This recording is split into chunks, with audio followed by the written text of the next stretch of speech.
about little boys running away from home and the parents don't see them no more. You wanna stop the hits around and love, but your mama told you never trust a stranger, and you don't know which way to go. Welcome back to one of the greatest shows on Channel 28. We have right here, I'm your host, Ron Handy, and to my left we have the best person the greatest who ever, man in the world. The greatest man, you know what I'm saying? Reverend Dr. J. Street. Runaway child, running man. wild. Dr. J. Street. Dr. J. Street. Leave that Reverend no. I'll go with the doctor. Y'all hard on the old man, boy, I tell you. Yes, you know, to his left we have Mr. Smith. Everybody knows him as Mouse, you know. You know, I'm going to say it, he raised hell as a youngster, and he's still raising hell now. Elder Ty, how you doing today? Super. Doing super, yes, sir. Thank you, sir. I like your tie, sir. Thank you, sir. Don't leave it laying around. I borrowed it. I'm about to let you have it, but I'm going to give him a joint for the time. I got it out of Jay's closet. I got a little bag of marijuana I'll give you for that time. I'm not against it. I just don't smoke it. We're going to talk about that a little later. Jay, you have a piece of paper right there in your hand talking about some things, some of the demands. I think it's very important we start the show with you today. Let's talk about Larry a little bit. Oh, go ahead. Yeah, I was getting ready to say, can we, in all honesty, it's Yes. you all show. First of all, let me Go ahead. It's our show. let the people say thank you for having a little people like me. Yeah. But I want to thank you all for Larry Carter on behalf of the Carter family and all that you did to help us get through that. And thank Rash personally. Rash came out, who, you know, Rash had a stroke and everything. And I said, I need water. I don't need no questions, none of that. Rash sent up 25 cases of water, 25 cases soda and ice and all that stuff, man. That's how Larry was loved. And, Yes, sir. you know, I know him and Jay used to put me on the school bus, you know. Yeah. But Jay can talk about that piece. One thing I know he did for he used to chase me around. It was so funny. He used to chase me around. Me and my mom was talking about it. She said, "You remember that dead PS?" I said, "Yes, Mom." I never forget when I peeped up the little peephole. I seen him standing there, and I seen you standing there. All I could do is put my head down. You see them preachers at the about, he had more, 27 preachers 27. Yeah. came out, which says that, now Jay, wouldn't you agree Larry was a preacher in his own right? Yeah. Street preacher and loved children. He lived it. He loved these children. Yes, he And they did. got hung up because he said, "Hey, Rev, give me $1,000. Well, I know Larry when we were 12 years old when he first came. And we all was on Riverside. I know when he met his wife, Francine. I know everything about Larry. I know when he started with Pete Salvador, and Ray Evans, and that Northeast. Pete Salvador gave him Northeast. Right. I know when he got over to the Kingston and started doing shows and stuff like that. So I know Larry. I know when we didn't see eye to eye on a lot of things. I'm sorry that I didn't get to see him because we had a little disagreement. But at the end of the day, I spent a lot of time with Larry. And everything that Larry was doing, bus trips and stuff, Hicks Allenson and Ray Evans started doing, taking kids to Wildwood, to the movies, feeding kids and stuff like that. He was trained real good by Kingswood Community Center and Hicks and stuff over to Riverside and Jerry Jenkins. And, you know, like they were saying about his wife, Francine, deputy, before she got married to Larry. Larry was, you know, she was the boss. She went on a trip. Me and Larry stayed on 24th and Barrel. She went on a trip, and Larry said, "Man, I got to get home and get everything right," because she's on her way back. You know what I mean? And the good part is she was even yoked with him. They were equally yoked. Yeah. Equally yoked, and you know, Larry last big deal I had with Larry was a club on 24th and Mark, him and Johnny Tripp, because we all grew up together. Yeah. And just Larry, there are a whole lot of people. He did the Futures, Delphines. He did, I think he had something to do with Mad Lads, and the groups that came through town that Mitch Thomas and Hicks Anderson turned him on to. And he kept going with that. Which I love about him, the fact that he is, OP is coming in the same tradition. Yes. And OP is doing a wonderful job in that same field. And what's his name over the West Hicks Anderson Community Center? Gundy. Gundy doing a good job. You know, those young boys doing a good job with this scene. Have at the Grand Opera House. Sure.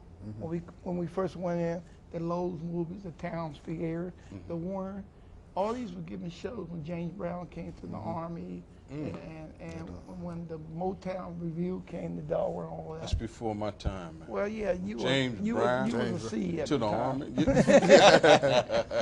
Army. Look, I noticed Jay real quiet. Jay was down University of Delaware. Jay was down University of Delaware trying to get that integrated in 1964. Or was it? Yes. He was integrated. University of Delaware. I'm quiet because it's been a tough week. Yes. Yeah. And, you know, I went to 2 services Friday. I went to service for Miss Kennard and her son Hubert. And West left Center. there. Miss Kennard was West Center. She was director of West Center City Daycare Right. for a long time, and then she had the courage to go out on her own. Yes, she did. She had the daycare center down at 2nd and Adams, and she was committed to children her entire life. And you know, I learned some things from her as I entered the arena in the daycare arena in 1981. And you know, Larry was a special person to me. And you know, people don't. You guys just talked about what he did as a promoter, what he did as an entrepreneur. You know, Larry worked in the school system. Yes. And he mentored more kids and counseled more kids as a head custodian than a whole lot of teachers mentored and counseled kids.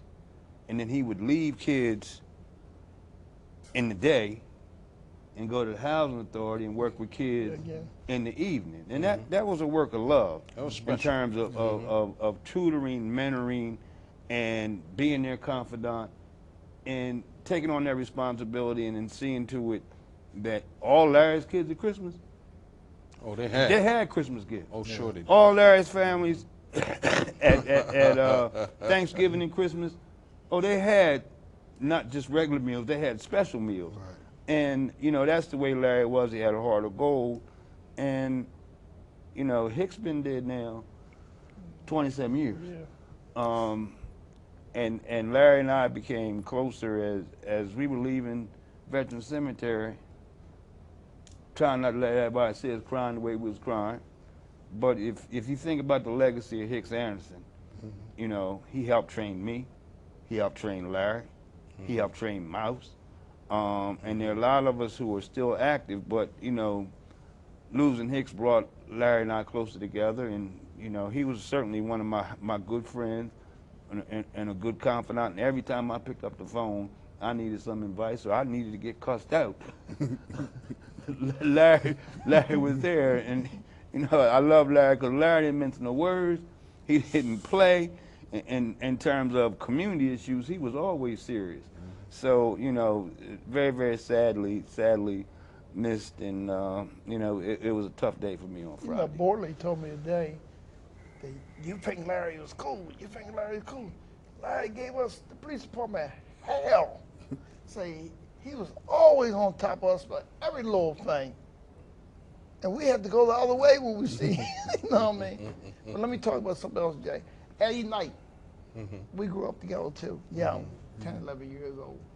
What surprised me, I went to fair school, he went to fair school for hooking school and stuff like that. And I was telling, the judge sent a bunch of us, like 16 guys to school for hooking in school and stuff. You know, they Judge fair. Redden just cleaned the whole school out with us. And when we went out there and got educated and stuff, but what surprised me about Eddie Knight was also being an outstanding union person, because he fought Skinny Wilson for 20 years to make the waterfront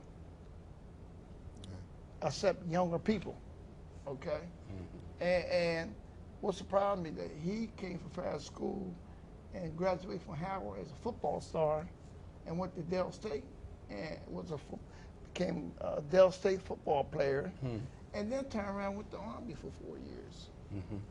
But he was smart you know what I mean? And then there was another young lady,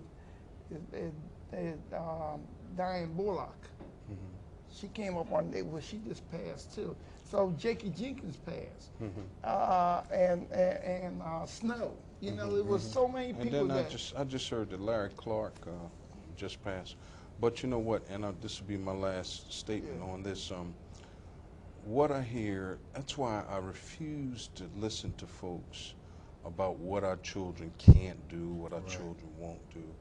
I saw Larry go like this and put one finger up.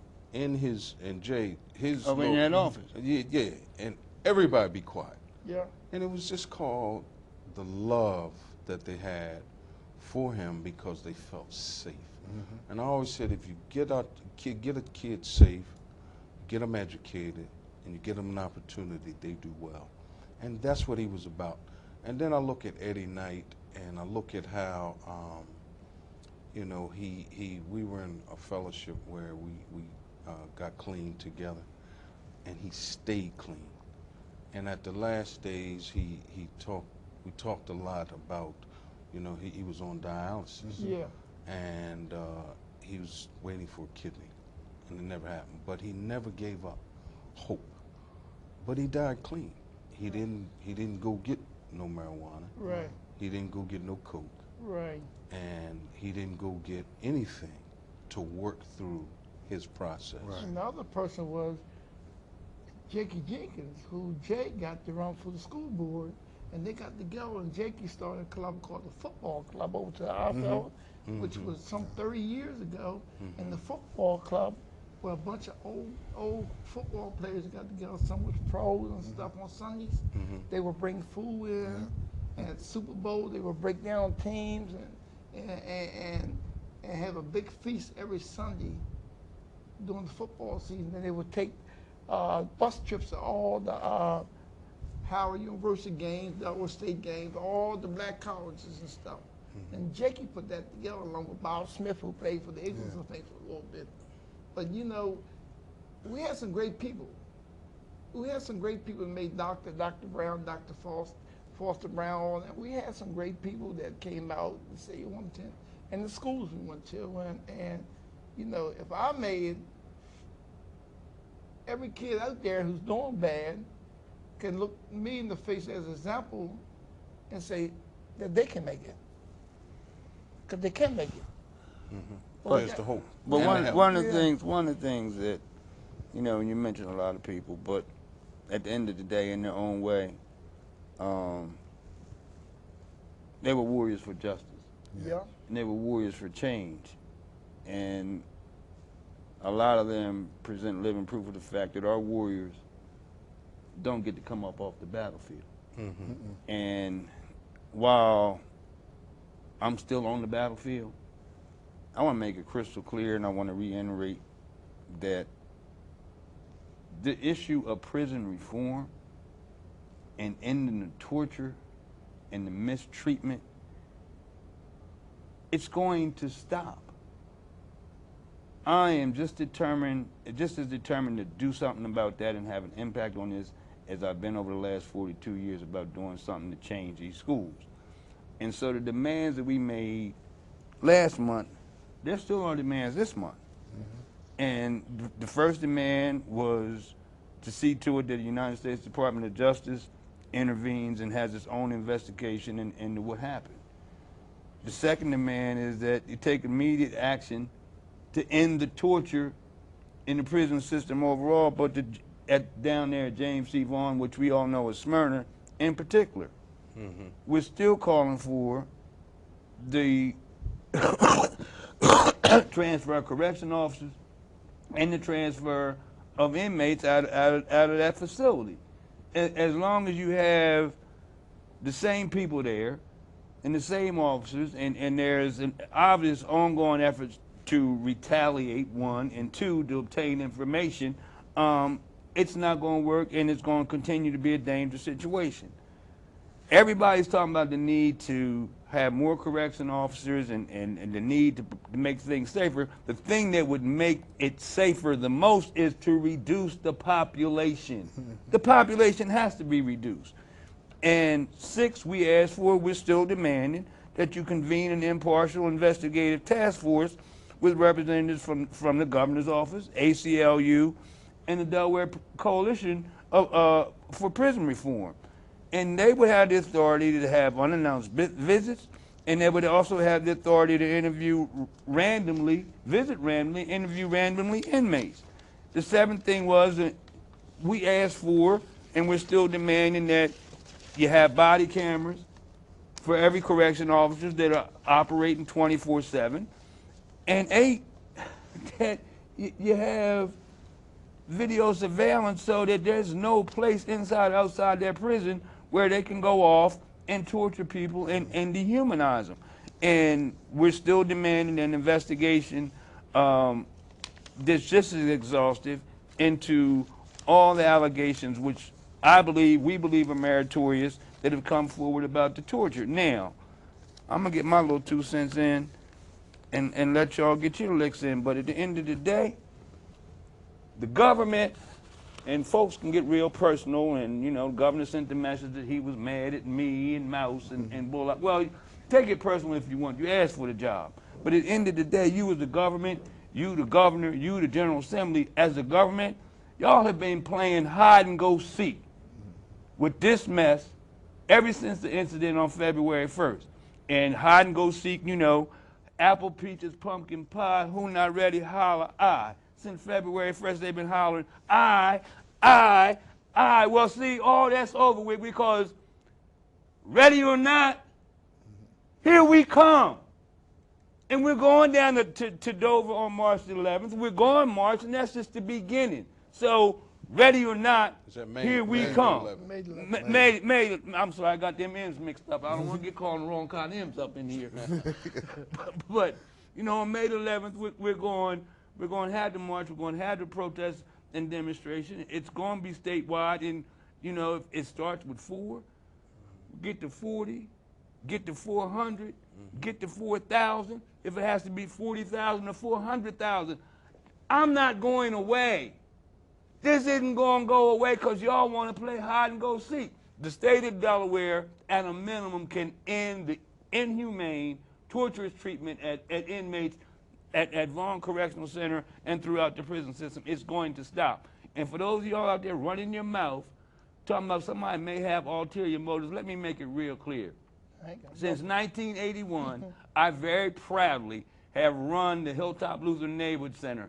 It's primarily known as an early childhood education center, traditionally daycare. I can't bring criminals into that daycare facility, so don't say I'm looking to try to get something. Okay, I'm in this for the sole purpose of doing something about inhumane, disgraceful treatment and so-called leadership in this state playing hide and go seek with the things that need to be done to resolve that. And as long as you've got correction officials who are feeling free and fancy to run through the prison system and torture people, take them outside with no clothes on, dehumanize them, not feed them, not provide any programs and services, and reduce to making them, strip searching them and having them stick their and do all kinds of perverted things, it's going to stop. Now what I got to say about it is that we give up 99% of our votes, Afro-Americans. We give up all votes to either Democrats or Republicans, but the Democrats, okay? Democrat state, okay?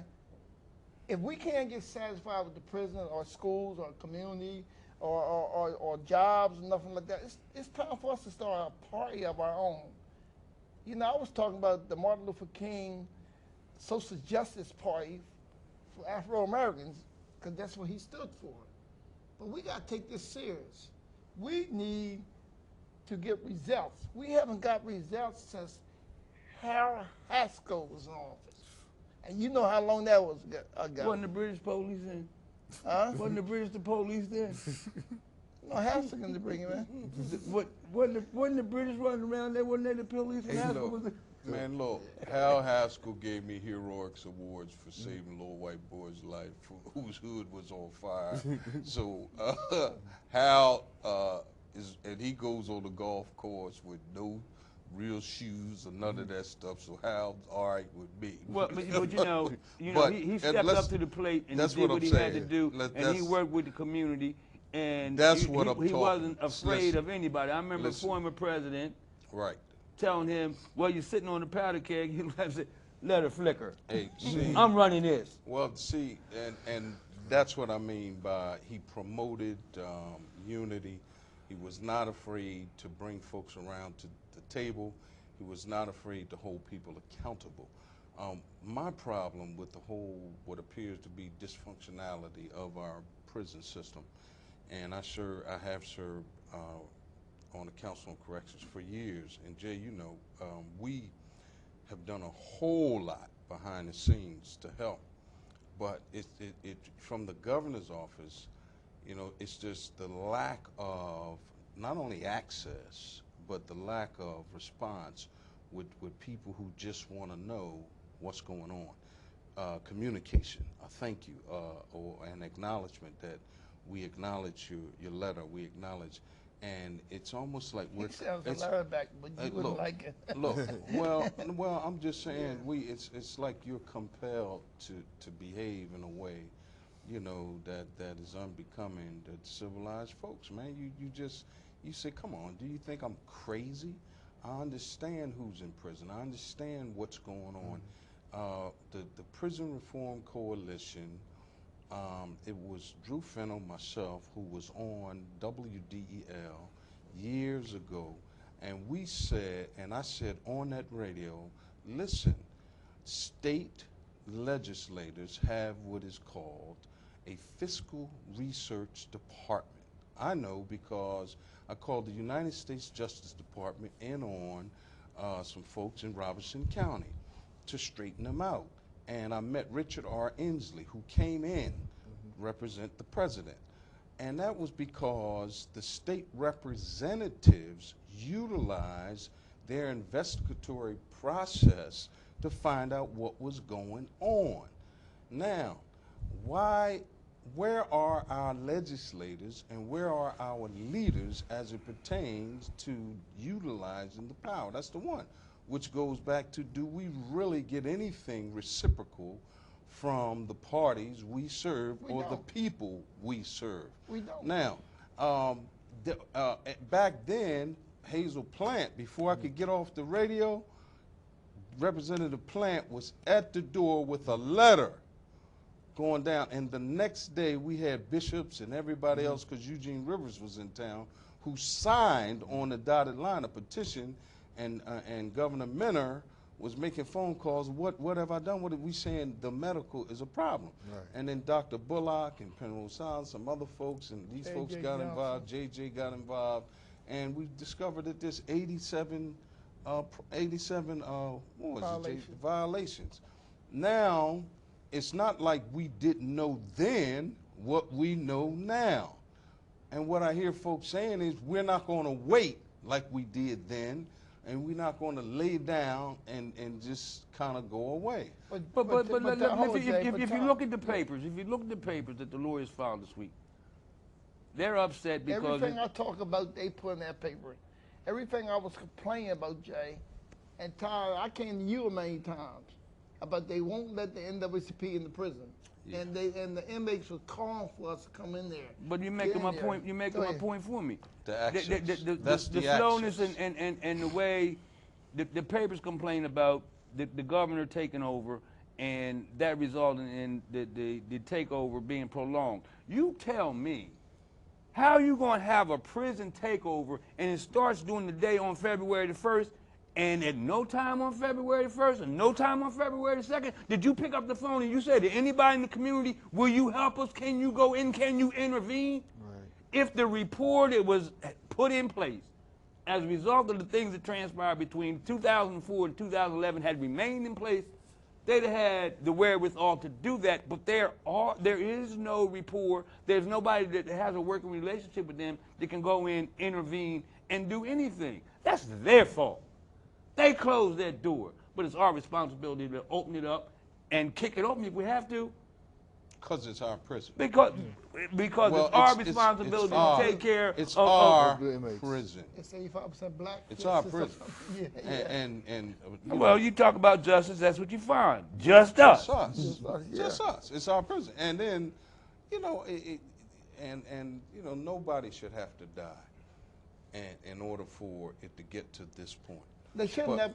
But I'll leave but that wherever there's death, Because you know I'm great. but wherever there's death, there is life.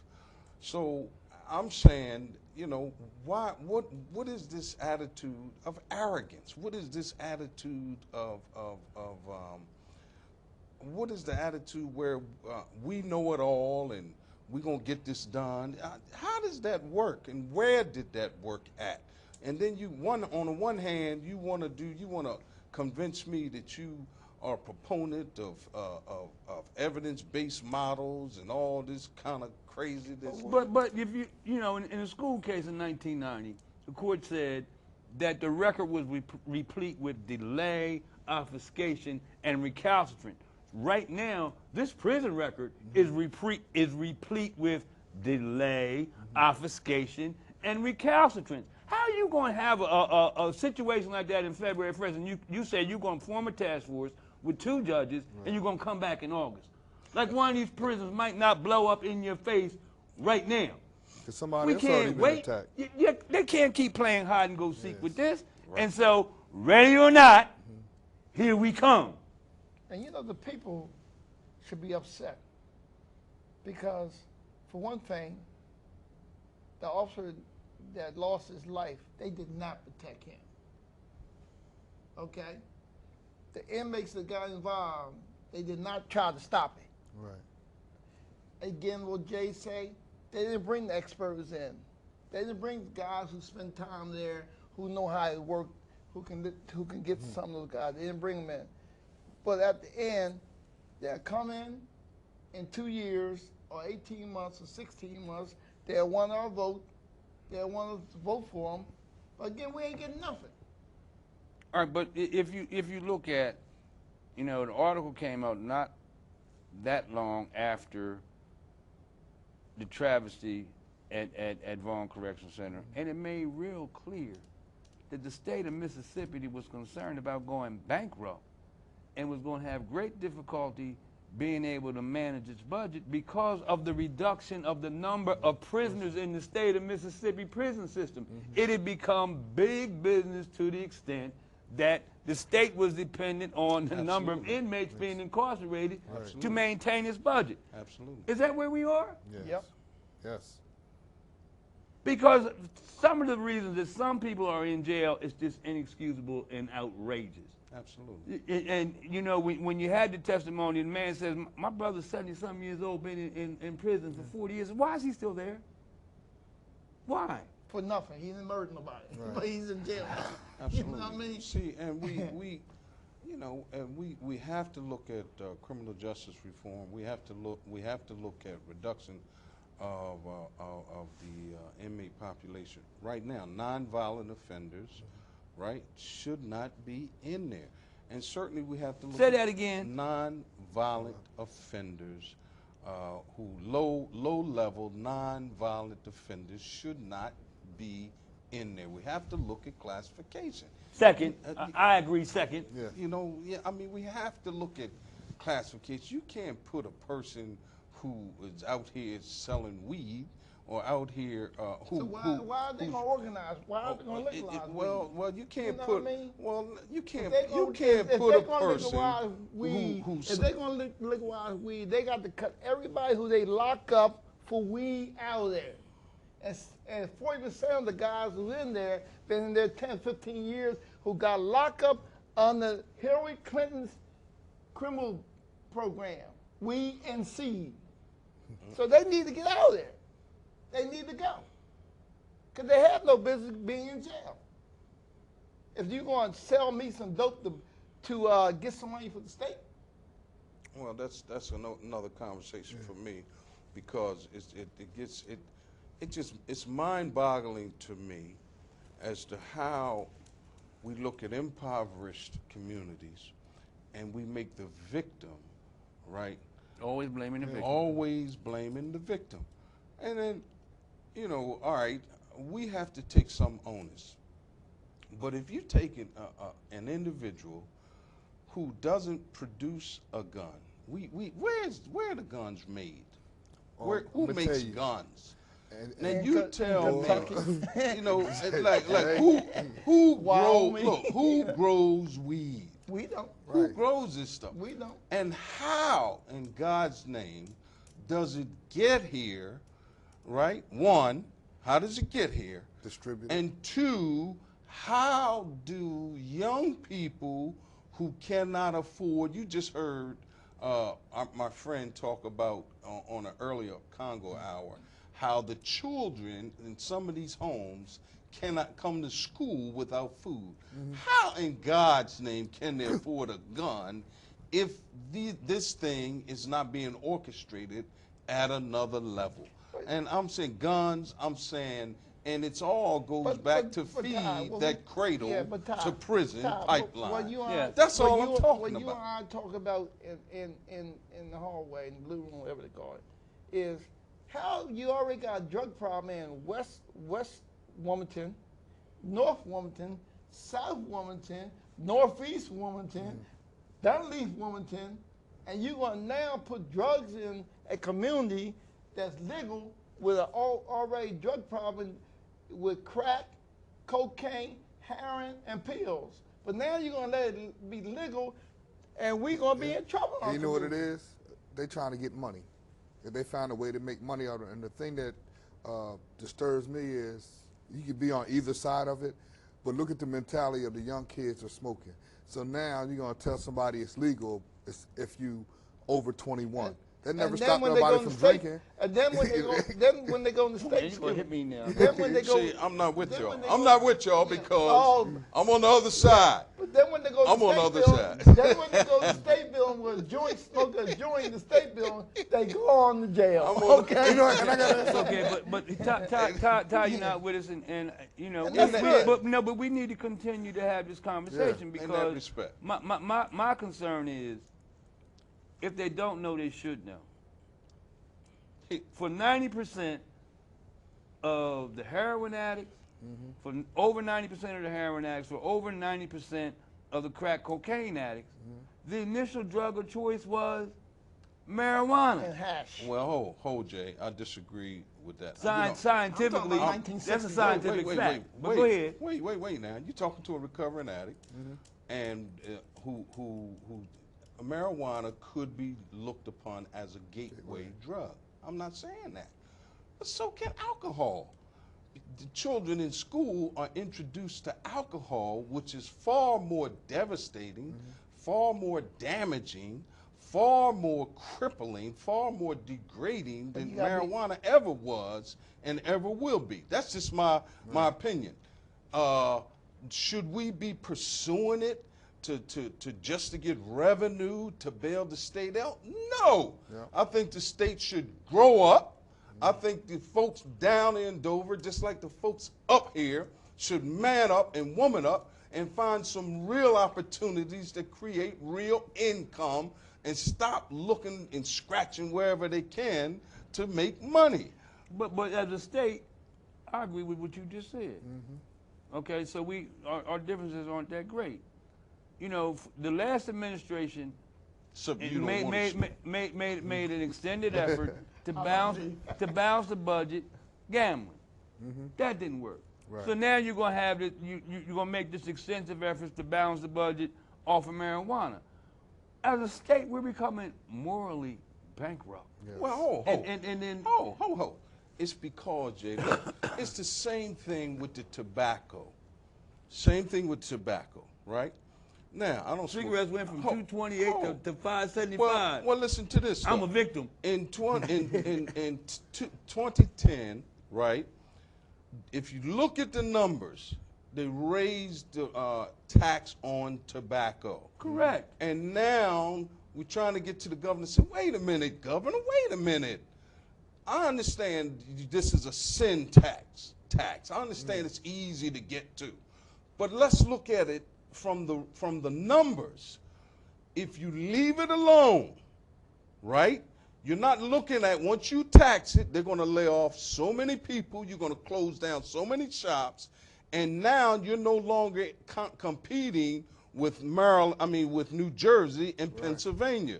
Those folks stop coming here to buy cigarettes or cigars or whatever. If you leave it alone, you make all the money you need in 1 year and more. That's what the numbers say. Who are these folks listening to when it comes to creating new revenue streams, when it comes to looking at realistically? And I think what we get is a lot of posturing. I think we get a whole lot of pompous circumstance. I think we get a lot of folks who really just don't know. And so you get a lot of other people who scared to say, I was wrong about this. But then as a government, don't you have to question not only the integrity, okay, but the competence of the government? I think because all these folks running their mouth, they've tried gambling, now they're going to try marijuana. You know, part of that systemic effort where all those major players playing hide and go seek, we lost Chrysler, we lost General Motors. And hello. I thought that's what I was just talking about. I thought that was my point. Well, I wanted to make sure we drove the point home. You've lost all these things, and you try to recover it with gambling and marijuana. You have to question the integrity of the operational government. Yes. And then everybody here, again, we're playing hide and go seek, because the primary part of the city's infrastructure that remains that can be salvaged and can be a moneymaker is the port. Yes. And everybody's playing hide and go seek with expanding the port, while the previous administration tried to literally give it away. Yeah. So we have to come up, in their failure to come up with a responsible fiscal plan to be able to balance the budget and create jobs, we've got to present our own. Yeah, but what's going to happen, everything is going to blow up in this administration's face all at once. The prison has already blown up. The schools are going to blow up in your face. And y'all keep trying to do the same thing the same old way, you're going to get the same results, only you're going to end up having judges having to answer and make all the decisions because the government continues to fail to act. Well, let's talk about how do we sustain. I need to say this. How do we sustain integrity? Chill for a minute. Okay, chill. Safety of our people. Who? Safety of our people. Public safety. Safety of our people on 3rd Clayton, 22nd Pine, Riverside, 7th Washington, Market Street, with marijuana come in. Safety's out the door. We got, Jay, your babies, we just got finished talking about our next project. I talked to you about it too. 7th and Washington, you got a liquor store. You got apartments next there. You got a laundromat. You got a grocery store. All hell's break out. Then you go I told you the week before the last shooting that the next shooting was going to be where? 7th and Washington. Yeah. Okay. Then you got 4th. Then you got 4th and Monroe. I don't think. See, you all. I just think different. I don't think. Look, we got marijuana now. It's out there now, right now. The only difference with having it legal and illegal. Won't we legalize cocaine? No, can I finish? Can we legalize cocaine? Why you hollering? Can we legalize? I know. Look, maybe because I ain't paid my yearly dues. Can we legalize cocaine, marijuana, and pills? No. Let's do it. I'm not talking about that. That's not. It's out there That's not what we're talking about. We're talking about marijuana, and we're talking about legalizing marijuana, but you also talking about the criminalization of folks just because they're using marijuana. I don't think that's fair. Now, I So don't take uh, all look, those prisoners out I of don't. jail who've yeah, been I locked up don't. for it. Well, I don't. Well, that's another conversation, and I think you got a point. I'm not saying you don't have a point. What I'm saying though is, you know, we got to stop looking at. It was the same thing with prohibition. Come on, man. Liquor was the So let's same way. let's Alcohol was let's the do- same Jay, let's do this way. with- let's Why do are it we with sitting up? cocaine, let's Why do are it we with sitting? marijuana, Why are we let's do sitting it up here with acting heroin, like? let's do all the Why drugs. are we sitting up here acting Let's like? make all the drugs legal. Yeah, until they found out. Look, we can't let Lucky Luciano and all them boys money. make all the money We gotta off get the this liquor. money. We got to get in the liquor game. Come on, man. Where do y'all think y'all talking to? It's all I about ask you a now, question, but they don't talk. It's legal now Yeah. because Cocaine and heroin. no, but what I'm saying Stop, is, man. okay. Stop, man. But Stop, man. at the end of the day, okay, when you got a young man standing, Stop, man. but Yes, Go ahead, Jay. when you got a young man standing on the corner of my daycare center, and I'm like, come on, man, it's a bus stop. Yeah. It's a daycare center. Yeah. And the response I You take get your is, F your stuff out. yo, Pop, you know, why you bothering me? I'm here to pick I'm up just- my son like everybody else. As far as he was concerned. That is not as what far- he say to you, Jay. Okay, He said, as look, far- he said, OG, can I at least finish this? You know, why are you bothering me? But it's to the point where that young man, he was very respectful as far as he was concerned to me, but he didn't see where he was doing There you anything go in his pocket. wrong. There you go in That's what I'm his, there you go in his trying. pocket and pop one of those That's pills. what I'm trying to say. They don't even realize That is that it's wrong. against the law. Somehow, in this criminalization of a certain group of people, we have normalized certain social behaviors Social norms. that cost them things that they don't even recognize is going to cost them. Can I ask you a Joker question, standing Ty? up there smoking, he don't know. Can I ask you a question, Ty? And everybody talk about legalization and all that. Even if it's legalized, what about the jobs who said you can't have it in your system if you're going to work here? If it's legalized, what about the people going to probation and parole? 50 feet smoking on state property. You gonna smoke Yeah. marijuana there? Can you drink And pop a on the pill? job? Can you drink on the job? No, I'm just asking I'm if just it's in saying. the system. But it's the state who but putting the law the in there. end of the day, what was most disappointing to me, okay, and we're actually playing truth or consequences here, but our failure as a state and our failure as a community to provide the anti-drug and the prevention services that need to be provided so our young people don't go in that in the first place Right. is a problem. And second, you don't know how to provide rehabilitative services now at the point where you increase that. You don't have responsibility to put in your budget operationally rehabilitation services. Right.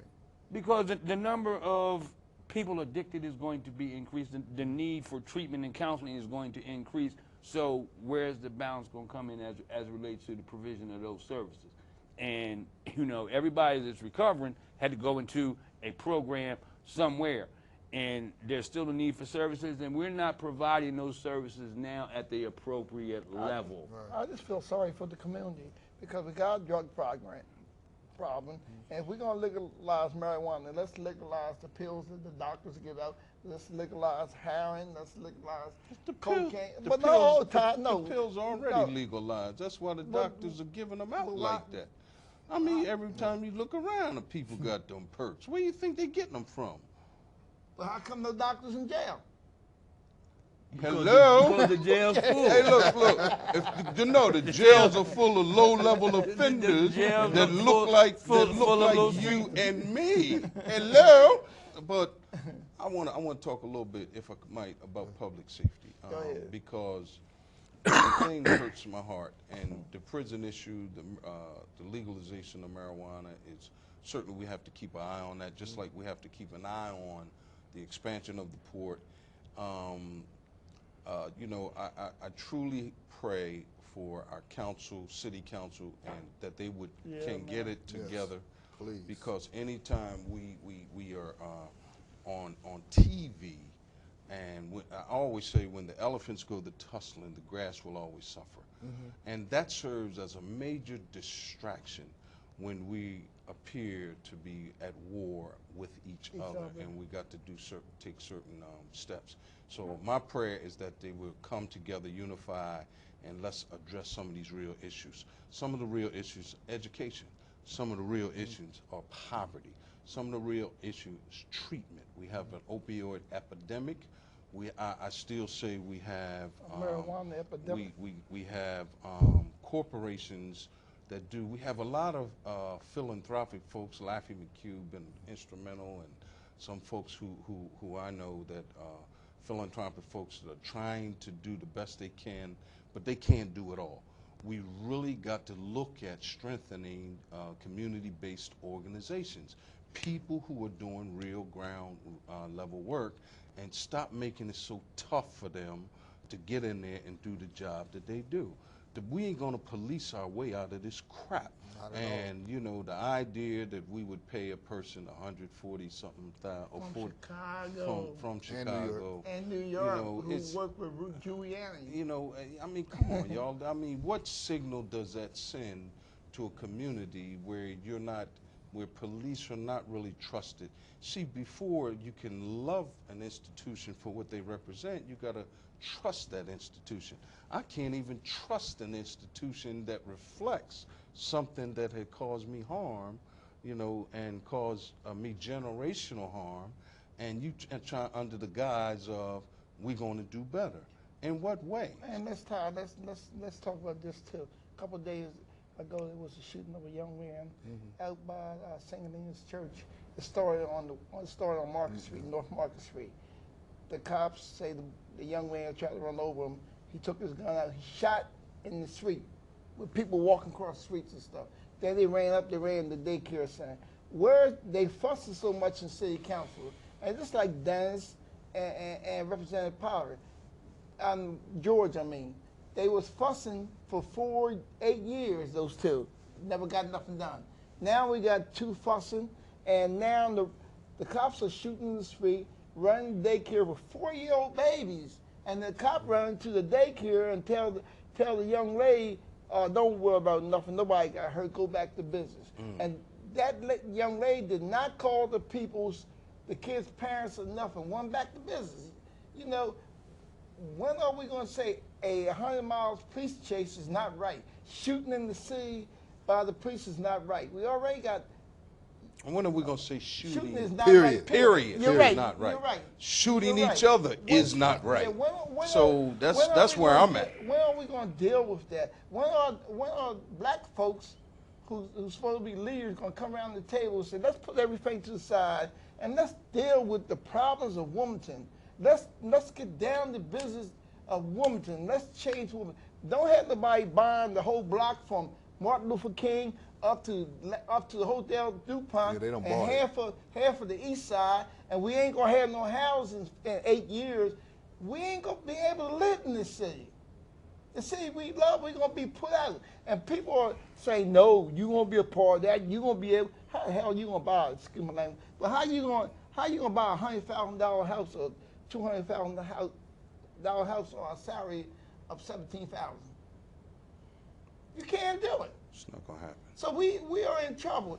We need to say. Which gets back to what I was talking about. Now We've got to look at poverty. We got to look at opportunities beyond what we always did. And I say again, we got to hold corporations accountable. And we got to hold ourselves accountable. More accountable. Well, you know, we got ourselves in this mess. Right. Sure, I think. Okay, and we refuse to deal with you. I'm you and I stay apart for. I don't think. I disagree with that. Right, we didn't get ourselves. We didn't get ourselves in them. When you got 1 minute, Todd. When you look at, all right, I'm gonna say this. I'm quiet. Okay. We did not get we didn't get ourselves into COINTELPRO. J. Edgar Hoover got us into that. We didn't get ourselves into certain circumstances where if you were receiving welfare in a household, the black male had to get go. out. He had to We leave. didn't get ourselves. Take the toaster with you. I mean, We didn't get ourselves into that. Right. But there's certain things that we can take ownership of. And I'm not giving nobody a pass. But there's some other things that are put in place systemically that help us destroy us. you're right. All right, Mouse. And we talked about it. Real quick, take a look at what's around us. Look at our houses, our dirty streets, our tore up streets, the drugs in our community, the guns in our community, liquor stores in our community. And ask yourself, do we need a party of our own, or do we need to keep depending on two parties that ain't doing nothing for us? Jay? Well, the last thing Dr. King told us was that there are going to be difficult days ahead. And I would respectfully represent to you this evening that they are here. And I think that they're here in a way, in a manner that even he himself could not have envisioned. And it's our responsibility as a people, it's our responsibility as leaders to provide the mechanism by which we as a people, community by community, organize, mobilize, strategize, and bring about substantive change. And I don't think anybody has worked harder in education than I have. I'm gonna work very hard on prison reform, but at the end of the day, if you want to reduce crime, reduce violence, make our community safer, we've got to put emphasis on the creation of jobs that are going to give people the opportunity to work and make a decent living wage and provide a home. But we, as a community, as a people, we're going to have to organize, mobilize, strategize, and begin to do the things necessary to make it through these very difficult times that we were told were coming. Okay, I mean, I've said it in the past about the shootings. I said that they were getting younger and younger. We had a young man who was shot in Edgemoor, age 16, was shot by a 13-year-old. And I've always said, at the age of 16, for you to shoot somebody, you had to have a gun at 13 and feel comfortable with that gun. So if you got somebody 13 years old shooting at somebody, they've been comfortable with that, and it's become a social norm. So it's our responsibility to change the social norm. We can't just accept it, this is what everybody do anymore. Because if you look out there on the streets, this is what they're doing, and it's not right.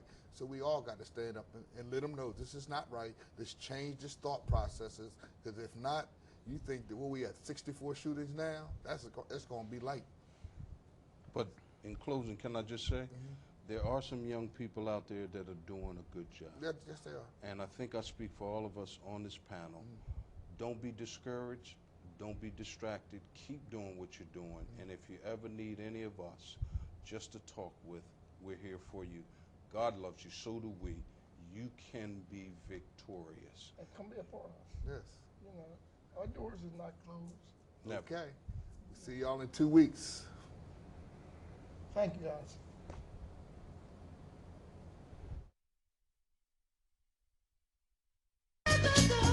Ba-da-ba-dum-dum.